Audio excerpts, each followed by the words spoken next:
Hi everyone, this is Lincoln. This is Will. 이제 영어가 좀 됩니다. 예. 지금 우리가 이제 베타 버전으로 영어 이제 배우기 리얼리티 쇼를 찍는데, 이제 말씀드렸다시피 우리가 이제 본격적으로 시작이 되면 윌이 아마 지금 2명 내지 3명 정도 리얼리티 쇼에 참가하게 될 건데요. 윌이 이제 그 참가자 중 한 명인데, 이제 뭐 40대 중반에 이제 뭐 직장인이라고 생각하면 될 것 같습니다. 그래서 이제 우리 좀 예를 들면 30대, 40대, 50대까지 뭐 주부도 괜찮고 직장인도 괜찮고 사업하시는 분도 괜찮고, 하여튼 30대, 40대, 50대들이 뭐 20대 대학생들도 괜찮을 것 같습니다. 어찌됐든 성인들이 영어 회화를 늘리기 위해서 중고등학생 중에서도 영어 회화가 프랙티스가 필요하다 그러면 초등학교 고학년부터 따라 할 수 있을 것 같아요. 우리가 말씀드리는 방법을. 그래서 이제 좀 전에 리스닝 훈련하는 법, 스피킹 훈련하는 법 말씀드렸고, 오늘 그 다음에 리딩을 훈련하는 법을 말씀을 드리는데, 일단 이제 윌한테 적합한 거를 설명드리기 전에 일반 보통 사람들도 다 적용할 수 있는 거가, 본인이 가장 읽기 편하고 좋은 교재로부터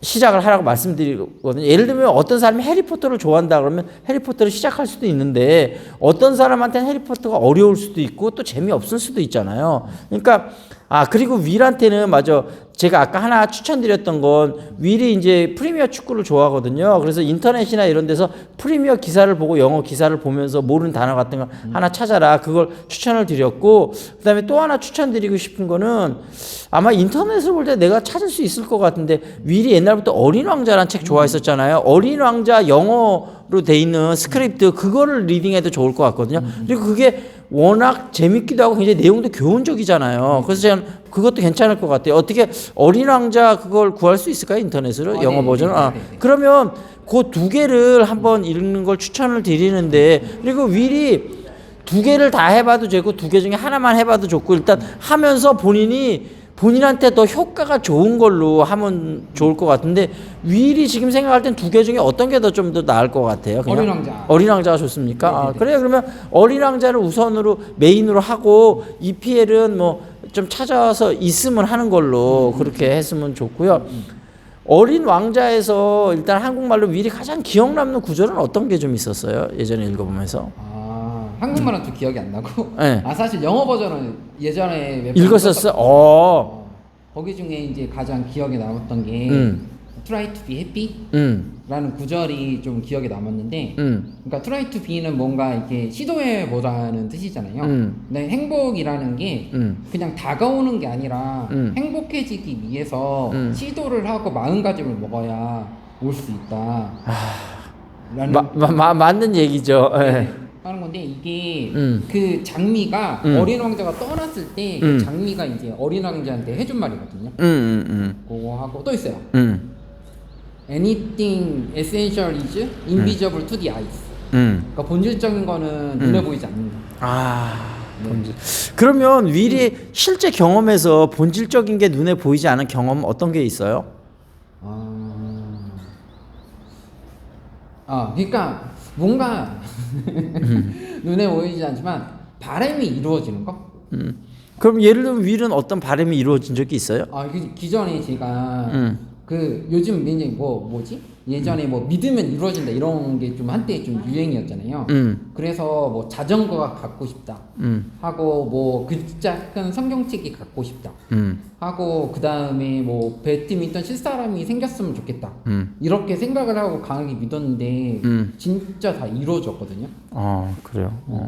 그래서 뭔가 그러고, 약간 눈에 보이지 않지만 그 본질적으로 되게 중요하다고 생각하는 거는, 인생을 살아가는 데 있어서 중요한 거는 물질이나 그런 게 아니라 사랑, 뭐 믿음, 우정, 뭐 이런 게 더 중요하지 않나 라는 생각이 좀 들죠. 그리고 참고로 여기가 우리 이제 아직 인테리어는 못 했는데, 그냥 저희 이제 그 스튜디오 조그만 거 마련한 거 임시 스튜디오긴 하지만, 위에 이제 천 같은 것도 치고 이렇게 하고 지금 만들어 놓은 거는, 그러니까 이게 임시 스튜디오에서 지금 촬영을 하는 겁니다. 여기 이제 카페가 아니고 저희 임시 스튜디오입니다. 그래서 인테리어 일정이 밀려서 이제 아직은 다 못했지만 어찌됐든 이렇게 임시로 촬영을 하고 있고요. 그 다음에 지금 이제 윌이 그 본질적인 것은 눈에 보이지 않는다고 얘기를 하니까 우리가 사랑이나 믿음 이런 게 사실 눈에 보이진 않잖아요. 근데 그거가 그렇다고 있기는 분명히 있거든요. 근데 눈에 보이지 않는다는 거지. 그래서 이제 이건 제 실제 경험은 아닌데 옛날에 무슨 다큐멘터리에서 본 건데 한국 사람인데 미국에서 되게 나름대로 성공을 했어요. 근데 이제 이 사람이 어찌됐던 그 동양인으로서 미국 주류 사회에서 성공하는 게 쉽지는 않았을 거 아니에요. 그러니까 밑바닥부터 정말 미국 사람들한테 크레딧을 쌓아가는데 이 사람이 하는 얘기 중에 기억이 나는 게 정말 내가 최선을 다하고 성실성을 다했을 때 사람들이 자기를 점점 믿어주는 게 이제 자기 눈에 보이더라는 거예요. 근데 안타까운 거는 많은 사람들이 그 믿음을 쌓아가는 게 당장 돈이 되는 건 아니잖아요. 그러니까 그걸 못 보더라는 거예요. 그러니까 돈만을 쫓지 그 돈보다 더 중요한 눈에 보이지 않는 믿음을 쌓는 일을 못 하더라는 거예요. 근데 자기는 남들이 보이지 않는 그 믿음이 보이더라는 거예요. 그러니까 아까 그 말씀드렸다시피 그 사람이 나름대로 성공할 수 있었던 이유는 뭐냐면 다른 사람한테는 보이지 않았던 보이는 거가 그 믿음이 중요한 거였었죠. 그래서 어찌됐든 지금 제가 말씀드리는 것 중요한 포인트 중에 하나는 여러분들이 반드시 믿어야 한다는 게 아니고 자꾸 말이 헛나갔네. 그러니까 여러분이 좋아하는 걸로 리딩을 해야 된다는 거. 그리고 중요한 부분은 그 여러분들이 리딩을 하다가 모르는 단어가 나오면 단어를 쓰고 반드시 컨텍스트 속에서 이해를 해야 된다는 거. 근데 여기에 대해서 제가 이런 말씀을 하나 드리고 싶어요. 이제 어떤 친구가 그런 얘기를 하거든요. 그러면 너무 좀 늙지 않냐. 예를 들면 이걸 하고 한국말로 하면 빠를 것 같은데. 근데 제가 이런 비유를 하나 드리고 싶어요. 이게 눈사람을 굴리는 거하고 비슷한데 영어 컨텍스트 속에서 이렇게 이해를 하고 가다면 처음에는 좀 느린 것 같은데 그게 좀 쌓이다 보면 어느 순간 속도가 엄청 빨라지거든요. 그러니까 영어를 이해하게 된다는 게 그 뜻이거든요.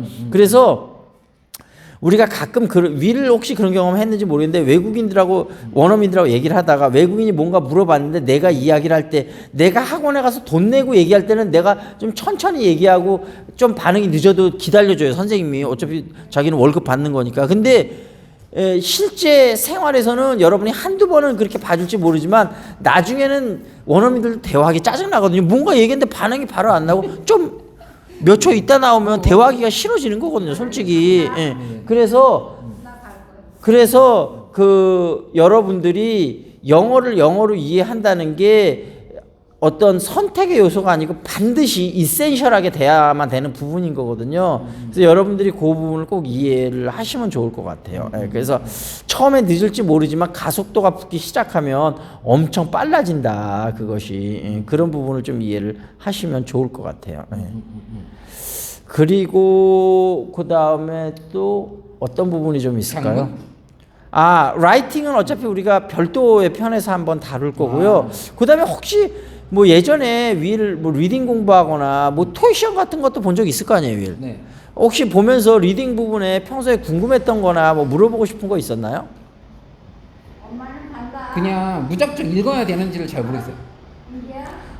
그 문장을 책을 읽잖아요. 근데 이것도 책이라서 뭐 100% 얘기를 이해하지 않았는데도 이게 넘어가야 되는지 잘 모르겠어요. 그거는 아까 미리 체계를 세운다 이거하고 비슷한 건데 이 책 읽는 거는 100% 이해하면 좋지만 그게 사실 한국어 책도 어떻게 보면 100% 이해 못하는 경우도 많거든요. 그러니까 이해 못하는 걸 부담을 느끼지 말고 계속 keep going on 해야 돼요. 그러다 보면 처음엔 이거랑 비슷한 거예요. 우리가 학년을 올라갈 때 예를 들면 2학년에서 3학년 올라갈 때 2학년 과정을 100% 이해해야만 3학년으로 올라가는 건 아니거든요. 그 당시엔 이해를 못했어도 3학년, 4학년 가서 올라가서 보면 다 이해가 되거든요. 2학년 때 거가. 그러니까 마찬가지 영어도 그 당시에 100% 이해를 못했어도 점점 공부해서 실력이 느리면 나중에는 나한테 조금 쉬웠던 책 있잖아요. 그 당시에는 이 책이 나한테 좀 어려서 이해 못했는데 점점 수준이 높아지면 나중엔 또 이게 역으로 이해가 되거든요. 근데 그 좀 궁금한 게 있어요. 그러니까 뭐 하나의 페이퍼나 뭐 텍스트를 봤을 때 어느 정도의 이해하는 거가 좋은 건지 잘 모르겠어요. 아, 그러면 이렇게 생각하면 될 것 같아. 그러니까 전체적인 글을 읽고, 아, 이 사람이 주장하는 바가 뭐고, 나타내는 바가 뭐다. 이 정도를 이해할 수 있고, 그 다음에 사실은 더 중요한 게 뭐냐면, 우리가 크리티컬 리딩이나 크리티컬 띵킹이라고 하는데, 이 사람 주장에 대한 나의 견해가 있어야 돼. 그러니까 중요한 거는 이 사람의 견해가 뭔지는 파악이 돼야 될 거 아니야. 근데 이걸 읽고도 근데 이게 국어, 언어는 다 비슷한데, 국어도 우리가 이 글의 가장 주요한 뭐 논점은 뭐냐, 뭐 이런 거 예를 들면, 중학교, 고등학교 때도 시험에 많이 나오잖아요. 영어도 마찬가지거든요. 전체 글을 읽고 이 글의 핵심 포인트가 뭔지를 파악을 해야 돼, 먼저. 소설은 그럴 수가 없잖아요. 아, 소설 같은 경우는, 물론 이제 그런 거하고는 또 다르긴 한데, 뭐 표현이 좀 다채롭잖아요. 근데 뭐 중간중간에 이해를 못하는 부분이 있는 건 상관없는데, 전체적인 내용을 이해 못하면, 그러니까 전체적인 내용을 못하면 책의 수준을 좀 낮춰야 돼요. 아, 그러니까. 네. 네, 그러니까 본인이 이거를 사전 찾다가 볼일 다 보면 안 되잖아요. 그러니까 물론 가끔 모르는 단어 찾아야 되지만 모르는 단어를 적절히 유추해 가면서 어찌됐든 가끔은 사전도 찾지만 전체적인 뜻을 본인이 알 수 있을 정도의 수준의 책을 구해야 돼요. 그러니까 제가 볼 때는 위리한테 어린 왕자가 맞을 것 같고, 여러분들이 그런 책을 찾아보시는 게 나의 수준에 맞는 건가, 그런 부분을 평가해서 그런 책을 하나 정하셔서 꾸준히, 제가 볼 때는 물론 하루에 30분, 1시간 읽으면 너무 좋고, 그 정도 못 읽어도 하루에 10분, 20분만 읽어도 괜찮거든요. 근데 중요한 건 매일 빼지 말고, 예를 들면 진짜 뭐 어떤 날은 바쁜 날은 못 읽어도 되죠. 그렇지만 일주일에 5일, 6일은 읽는다고 생각을 하고 마음가짐 10분을 읽어도 괜찮아요. 네, 알겠습니다. 자, 너무 할 일이 많군요. 그렇습니다. 자, 그럼 여기서 마무리 짓도록 하겠습니다. See you next time. This is Lincoln. 윌입니다.